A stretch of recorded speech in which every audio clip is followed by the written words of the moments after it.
আজ আমরা বিশ্ব অর্থনীতির একটা বেশ বড়সড় ধাঁধা নিয়ে কথা বলবো আর এর গভীরে গিয়ে আসল কারণটা খুঁজে বের করার চেষ্টা করব। খুব বেশি দিন আগের কথা কিন্তু নয়। এই তো ২০২৫ সালের মে মাসের কথা বলছি। সব খবরের শিরোনামে তখন ভারতের জয় জয়কার। বলা হচ্ছিল কি যে ভারত এখন বিশ্বের চতুর্থ বৃহত্তম অর্থনীতি। কিন্তু ভাবুন তো, এক বছর ঘুরতে না ঘুরতে কি হল? ২০২৬ সালের এপ্রিলে এসে পুরো ছবিটাই যেন পাল্টে গেল। সবাইকে রীতিমতো অবাক করে দিয়ে ভারত নেমে এলো ষষ্ঠ স্থানে। আর এখানেই তো আসল প্রশ্নটা, তাই না?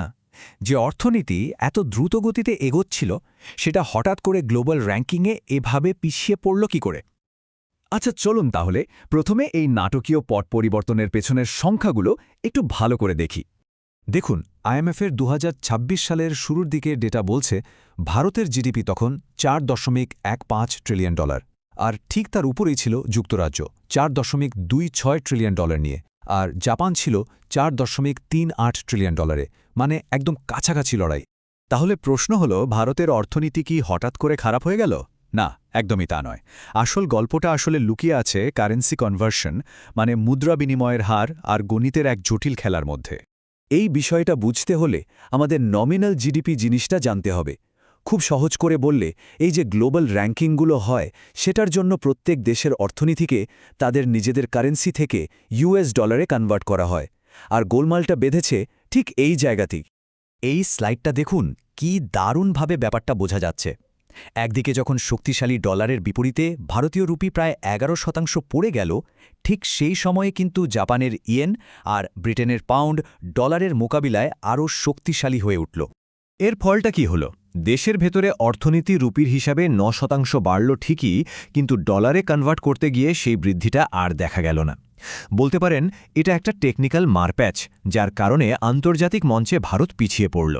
তবে শুধু কারেন্সির খেলা নয়, এর সাথে যোগ হয়েছিল আরও একটা বড় বিষয়। ভারত তার জিডিপি হিসেব করার পদ্ধতিতেই একটা বড়সড় পরিবর্তন এনেছিল। পুরনো সিঙ্গে ডিফ্লেশন পদ্ধতির বদলে আন্তর্জাতিক মানের ডাবল ডিফ্লেশন পদ্ধতি চালু করা হয়। এর উদ্দেশ্য ছিল অর্থনীতির আরও স্বচ্ছ আর সঠিক একটা ছবি তুলে ধরা।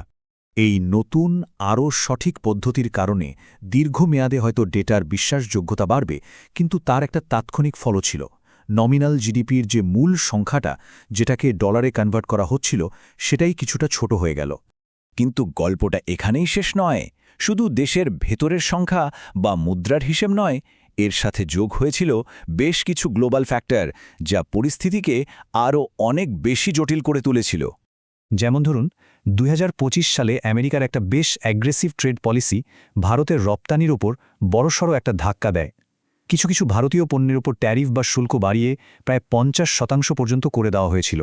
এর সরাসরি প্রভাবটা পড়ল টেক্সটাইল, সুতো বা কাপড়ের মতো শ্রম নির্ভর শিল্পগুলোর উপর। ফলে কি হল, ২০২৬ সালের শুরুতেই আমেরিকায় ভারতের মোট রপ্তানি প্রায় ২২% কাছাকাছি কমে গেল। তবে এর মধ্যে একটা ভালো দিকও ছিল। ভারতের সার্ভিস সেক্টর, মানে পরিষেবা খাত, একটা দারুণ শক অ্যাবজর্বারের মতো কাজ করেছে। তাদের রেকর্ড পরিমাণ রপ্তানি কিন্তু অর্থনীতিকে আরও বড় পতন থেকে বাঁচিয়ে দিয়েছে। আর এখানে আমরা গল্পের সবচেয়ে ইন্টারেস্টিং অংশে চলে এসেছি, যাকে বলে দ্য রিয়েল গ্রোথ প্যারাডক্স। মানে র্যাঙ্কিংয়ের সংখ্যা যা বলছে, অর্থনীতির আসল বৃদ্ধি কিন্তু তার থেকে একেবারে ভিন্ন একটা গল্প বলছে। মাঠের আসল ছবিটা যদি দেখেন, মানে রিয়েল জিডিপি গ্রোথ, তাহলে দেখবেন ভারত ৬.৫% হারে বাড়ছে। অন্যদিকে যুক্তরাজ্য আর জাপানের অর্থনীতি তখন প্রায় থমকে আছে। তফাৎটা কিন্তু বিশাল। রিজার্ভ ব্যাংকের প্রাক্তন গভর্নর রঘুরাম রাজন কিন্তু এই বিষয়ে একটা খুব গুরুত্বপূর্ণ কথা বলেছেন। তার মতে, এই বড় বড় জিডিপির সংখ্যাগুলো অনেক সময় অর্থনীতির আসল স্বাস্থ্যকে আড়াল করে ফেলে। বিশেষ করে দেশের মধ্যবিত্ত বা নিম্ন মধ্যবিত্ত শ্রেণী যে লড়াইটা করছে, সেটাই সংখ্যায় ধরা পড়ে না। আর তাছাড়া দেশের অর্থনীতির মোট সাইজ দিয়ে তো আর সাধারণ মানুষের অবস্থা বোঝা যায় না। মাথাপিছু আয়ের দিক দিয়ে দেখলে ভারত আর জাপানের মধ্যে ফারাকটা এখনও কিন্তু আকাশ পাতাল। তো এত কিছুর পর আসল প্রশ্নটা হলো, এরপর কি হতে চলেছে? ভারতের অর্থনীতির ভবিষ্যৎ পথটা কেমন? আইএমএফের যে প্রজেকশন বা পূর্বাভাস, সেটা কিন্তু বেশ আশার কথা শোনাচ্ছে। তারা বলছে এই র্যাঙ্কিংয়ের পতনটা একেবারেই সাময়িক। বরং এই দশকের মধ্যেই ভারত বিশ্বের তৃতীয় বৃহত্তম অর্থনীতি হওয়ার দিকেই এগোচ্ছে। অবশ্যই এই লক্ষ্যে পৌঁছতে হলে কিছু স্ট্রাকচারাল বা কাঠামোগত পরিবর্তন আনতেই হবে, যেমন শুধু আমেরিকা বা ইউরোপের ওপর নির্ভর না করে রপ্তানির জন্য নতুন বাজার খোঁজা, রিনিউয়েবল এনার্জির মাধ্যমে দেশের জ্বালানি নিরাপত্তা নিশ্চিত করা আর ছোট ও মাঝারি শিল্পগুলোকে সাপোর্ট দেওয়া, এগুলোই হবে আসল চ্যালেঞ্জ। তাহলে সব মিলিয়ে যা দাঁড়ালো, চতুর্থ থেকে ষষ্ঠ স্থানে এই নেমে আসাটা আসলে অর্থনৈতিক ব্যর্থতার কোনো চিহ্ন নয়। এটা ছিল কারেন্সি, স্ট্যাটিস্টিক্যাল আপডেট আর গ্লোবাল ট্রেড প্রেশারের একটা সম্মিলিত টেকনিক্যাল প্রতিফলন। ভারতের আসল গ্রোথ স্টোরিতে কিন্তু কোনো মৌলিক দুর্বলতা দেখা যায়নি। আর সব শেষে একটা প্রশ্ন থেকেই যায়, সংখ্যাতত্ত্ব বলছে ভারতের উত্থান প্রায় নিশ্চিত, কিন্তু আসল চ্যালেঞ্জটা কি? র্যাঙ্কিং নিয়ে, নাকি এমন একটা অর্থনীতি তৈরি করা যা বিশ্ববাজারের এই অস্থিরতার দ্বারা চালিত না হয়ে নিজের ভাগ্য নিজেই নিয়ন্ত্রণ করতে পারবে?